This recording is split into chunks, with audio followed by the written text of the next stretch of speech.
What if I told you, the life you are trying to manifest is already created? Not in the future. Not after more affirmations. But right now, in a state you visit every single night, without realizing it.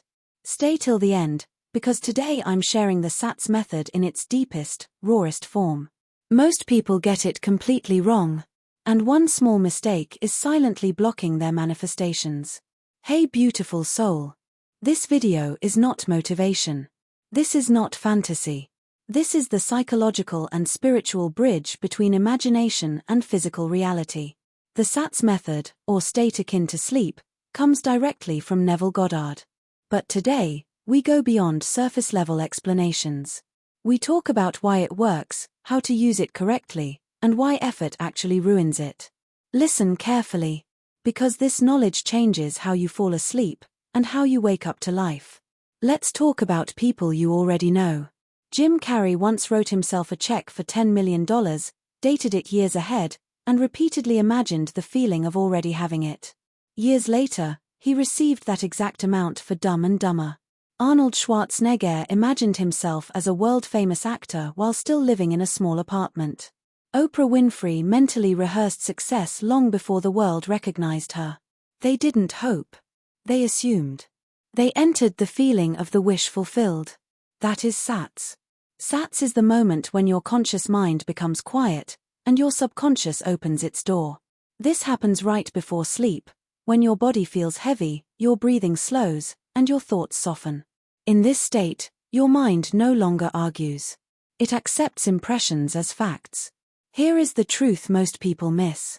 You are not trying to visualize perfectly. You are not forcing emotion. You are not repeating scenes endlessly. You choose one short scene. 5 to 7 seconds. A scene that implies your desire is already fulfilled. Not how it happens. Not when it happens. Only the end result. Feel it from first-person perspective. See through your own eyes. Hear a voice congratulating you. Feel the weight of the ring. The vibration of your phone. The relief in your chest. Then, you let it loop gently. Like drifting. Like remembering something real. The moment effort appears, stop. Effort means doubt. And doubt wakes the conscious mind. SATS works because the subconscious cannot tell imagination from reality when you are relaxed. Whatever you repeatedly feel as true, becomes your natural assumption. And assumptions harden into facts. Let me tell you a simple story. There was a woman who tried affirmations all day. She visualized for hours. But nothing changed. One night, exhausted, she imagined her phone lighting up with a message saying, "Congratulations. You got the job." She didn't force happiness. She simply felt calm relief. Like, of course. She fell asleep smiling. 3 days later, the message came. Exact words. Exact feeling. Why? Because SATS bypassed effort. It spoke the language of the subconscious, feeling. Now here's the question most people are afraid to ask. If imagination creates reality, then what are you imagining every night without realizing it? Your worries before sleep. Your regrets. Your fears. Tonight, you choose differently. Try SATS for 7 nights. No force. No chasing. Just assumption. And tell me in the comments, what scene will you fall asleep to tonight? If this resonated with you, like this video. Subscribe for deeper law of assumption teachings. And comment your perspective, because your awareness is already shifting. If SATS is so powerful, why do some people manifest overnight, while others try for years and see nothing? The truth is uncomfortable. It's not that SATS doesn't work. It's that most people unknowingly cancel it. Stay till the end. Because one habit you do every night might be undoing everything. We are not talking about how to do SATS. We are talking about why it fails. And more importantly, how to fix it. This is not spiritual entertainment. This is practical subconscious reprogramming. Michael Phelps mentally swam every race before sleep. Every stroke. Every turn. Even problems, like goggles filling with water. When it happened in real life, he didn't panic. Because his subconscious had already lived it. Why does this matter? Because SATS is not about positive thinking. It is about neurological familiarity. The mind performs what feels normal. Why SATS fails for most people. Mistake number 1. Trying to manifest instead of assuming. The subconscious does not respond to I want. It responds to this is. The moment you feel like you're doing SATS to get something, you are affirming lack. SATS only works when the desire feels finished. Mistake number 2. Changing scenes every night. Your subconscious learns through repetition, not variety. One scene. Same implication. Night after night. Consistency creates identity. Mistake number 3. Over-emotionalizing. This shocks most people. You do not need intense happiness. You need naturalness. Think about how you feel when something is already yours. Calm. Neutral. Certain. That is the correct emotional frequency. Mistake number 4. Daytime contradiction. You do SATS at night.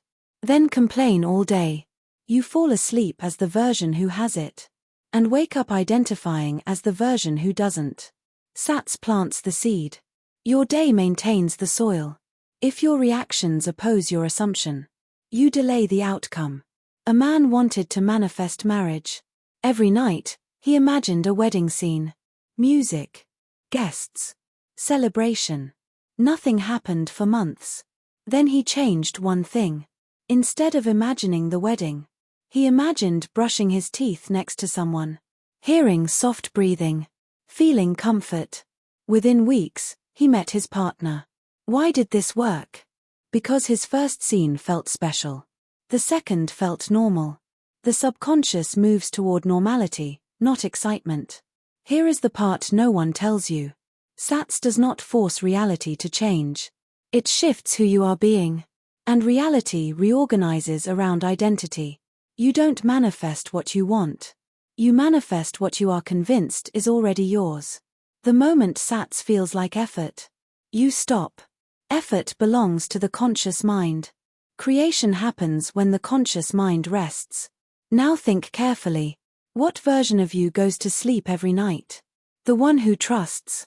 Or the one who worries? Tonight, don't try to manifest. Just remember a future that feels inevitable. Comment below. Which SATS mistake do you think you were making? And trust this. Your imagination is already ahead of your reality. Most people think SATS works only at night. That is the illusion. Night plants the seed. But day decides whether it grows or dies. If your life feels unchanged, it's not because your SATS was weak. It's because your daytime identity cancelled it. Now, we move into the most ignored part of manifestation. Who you are being when you are awake. This is where reality actually rearranges. Not through effort. Not through force. But through silent agreement. Before Serena Williams won championships, she trained her nervous system to expect victory. Before Beyoncé walked on global stages, she rehearsed confidence when no one was watching. This is not motivation. This is identity conditioning. They didn't wait for proof. They behaved as if success was already familiar. That is living in the assumption. Here is the core truth. SATS creates an assumption. But your reactions during the day either confirm it or deny it. An assumption is not words. It is the default story you believe about yourself. If something triggers you, and your inner response is fear, you just revealed your assumption. Living in the assumption does not mean pretending. It means responding from the version of you who already has it.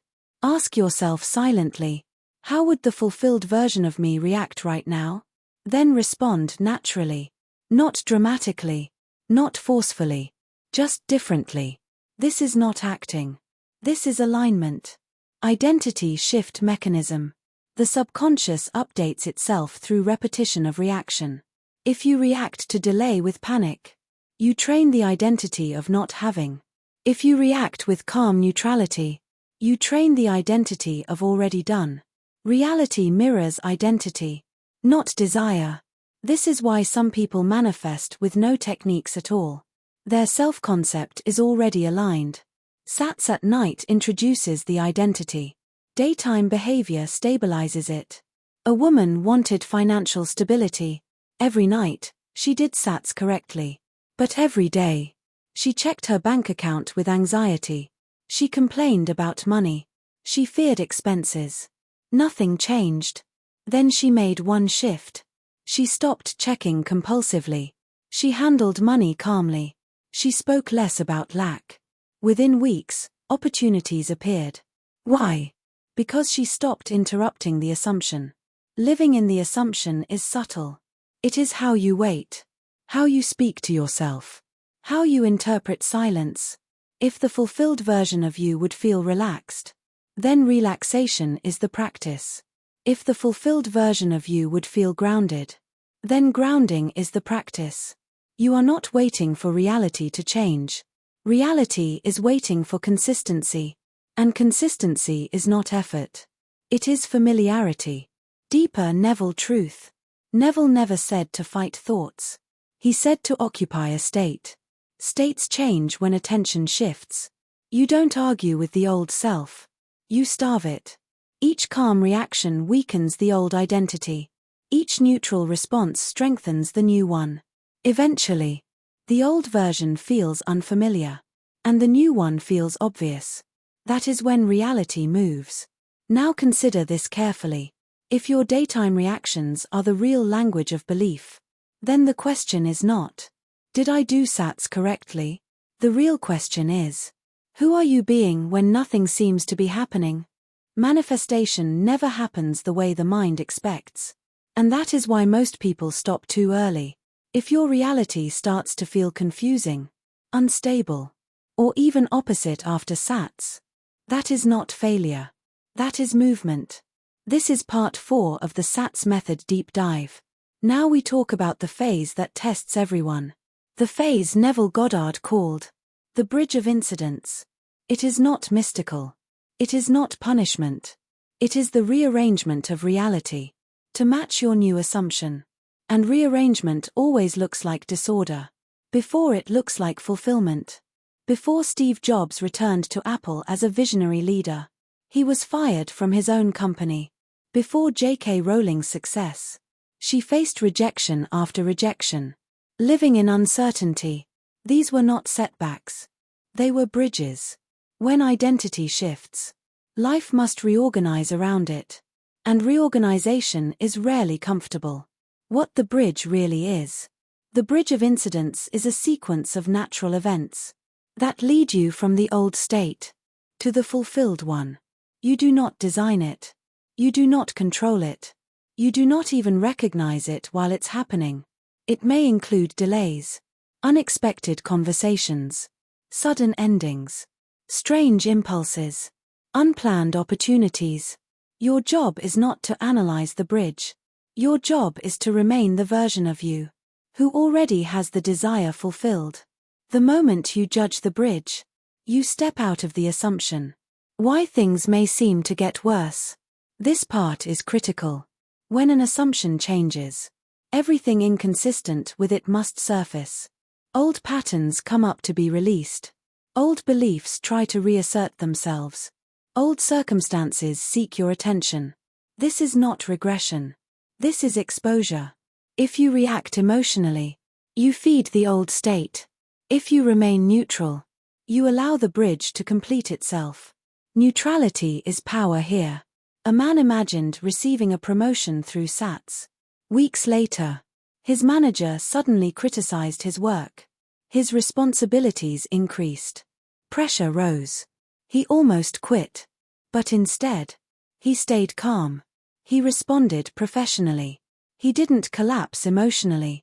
3 months later, he was promoted into a higher role than he originally imagined.